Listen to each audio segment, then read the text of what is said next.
started. So first of all, thank you so much for coming. It's really wonderful to see all of you, both people from town and people from have come from out of town. You know, numerous people. It's just amazing, and I'm so humbled and thrilled by that. I thank you so much.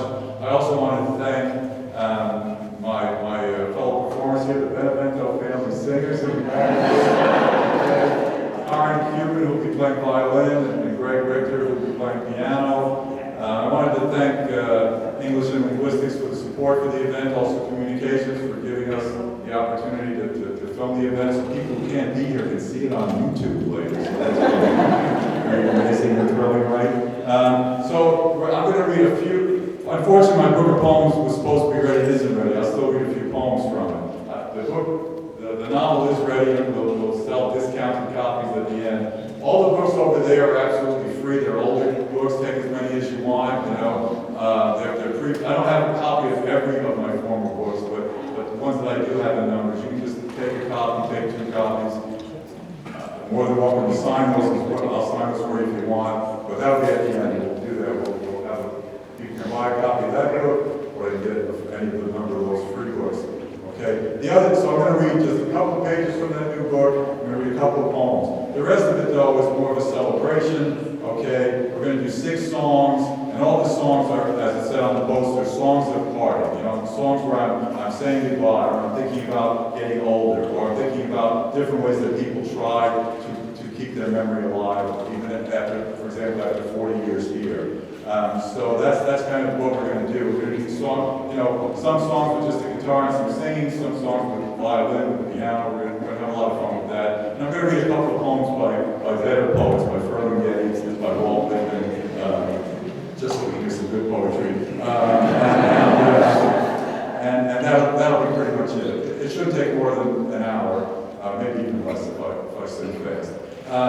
So the first thing we're going to do is a Shakespeare sonnet that I set to music many years ago. People who've been in my creative writing class have heard this, but never with the Benevento family singers backing it up. So the reason we're doing this is a famous sonnet. You know, it's "Shall I compare thee to a summer's day?" And the theme of that is trying to stay immortal through your writing. Okay? And one thing I always tell my class, Shakespeare wrote that poem, and it ends with, you know, so long as men can breathe, or eyes can see, so long lives this, and this gives life to thee. Who's he talking about? You don't know who wrote it, Shakespeare. So if anyone ever writes you a poem to make you immortal, make sure they put your name in it. A teacher always has to teach something, so that's the lesson for today. So we're going to start with that song, my kind of 1960s, 70s version of Shall We compare it to a summer's day. So I'll grab the guitar again, and we'll get going. So yeah, here it is.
poems come out called the Cracker Box Poems. It was supposed to be ready in January, and the poster said it would be ready for available, so I'm sorry the poster lied. But here's a couple. The first poem actually is not in the book, and then there'll be a couple poems from the book, and then we'll go back to some music. This first poem is about my first grade teacher, Sister Mary Leo. That's also the title of the poem. I got off her, you know, you've heard stories about nuns back when I was going to school in the early 60s or even from earlier times, and they're all true. But Sister Mary Leo was the first grade teacher, and she was super nice, and she taught me how to read. And this is a poem kind of, since I became a teacher, this is a poem in tribute to the good start I got off with that first teacher. So it's called Sister Mary Leo. Sister Mary Leo was patient, kind, just like St. Paul tells us love is. Young, probably pretty, but hidden behind all that black habit the Sisters of St. Joseph wore back then. There were 60 of us in her first grade class back in 1961 at St. Teresa of Avila, a working-class parish in South Ozone Park, Queens. But unlike most of her sisters, Mary Leo never hit us, or even menaced us with the possibility. How she managed, I can't really remember. But we were raised to believe in miracles back then. She taught me how to read, made it possible for me to walk with my older siblings to the local library just one long block from our house, to borrow books that began to transform my life. The first word she put on the blackboard was, look. She gave the two big O's faces so they could look at us and smile over all that could lie ahead. Once she was behind the booth at the annual parish bazaar, and my dime hit a number on the wheel of fortune she spun, winning me a bottle of bourbon my parents picked out. I only realized how funny that was when Sister's blue eyes twinkled as she handed it over to me. Right before the May crowning, one of my classmates, Irving Noel Fennell, black, way back when the supposed to be polite word was Negro, finally got himself ready on time for dismissal, and Sister Mary Leo hugged him with all the joy she could not contain. 10 years later, Irving was a track star at Bishop Loughlin, and I've always believed that hug had something to do with it. Sister Mary Leo, my very first teacher, how many children did you rescue from the impossibilities of that neighborhood, that time? How much did my own life get shaped by the way you wrote, look, Joseph, the world isn't waiting to smack you down. Look, it's smiling at you, patient and kind, like love is supposed to be.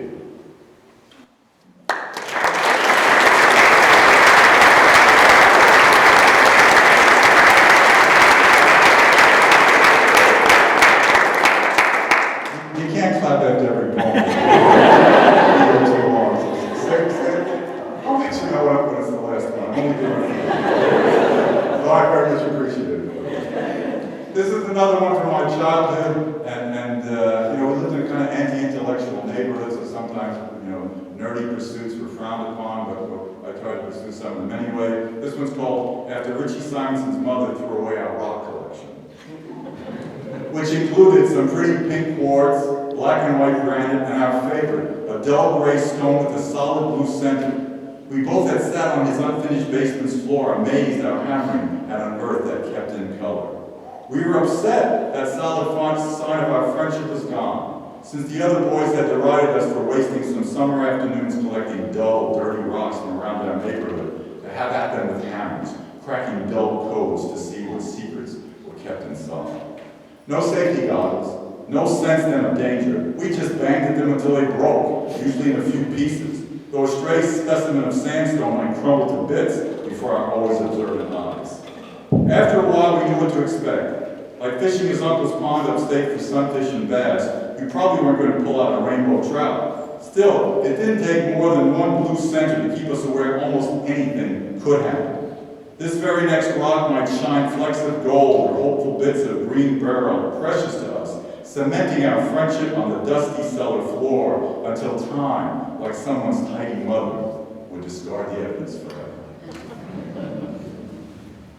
This is a poem from my high school days. I grew up in a neighborhood that was mostly Latino and black by the time I was a teenager, and I had kind of two different worlds, that neighborhood, and then I still had a very kind of white high school experience at Cathedral Prep in Elmhurst. And this is a poem about a little fashion phenomenon that I fell into for a brief while in teenage years. It's called 3-inch heels. 3-inch heels for guys were in among the Puerto Ricans with whom I hung. I didn't often digress away from white boy apparel, but somehow succumbed, bought a pair, which I didn't try to wear yet, walking with them hidden in their box down Liberty Avenue towards home. Got on with them on the Q41 for high school. Already 6'2" stocking, it was hard to step up without hitting my head. The almost all white boys in faculty at Cathedral Prep all wondering what else was up beyond my stature. Father Keaton reminded me I was already tall. Guys in the locker room taking turns rising up by seeing what it was like to walk a moment in my shoes. Wore them one Saturday, 9 to 9 shift at May's department store. Found out what women suffered for fashion's sake in those back breakers. Finding they fit in, attending my friend Jose's high school graduation party. His parents going all the way with an actual roast pig on a spit, not a common sight in Queens. And pulpo, also on the menu. My first time seeing, much less eating, octopus.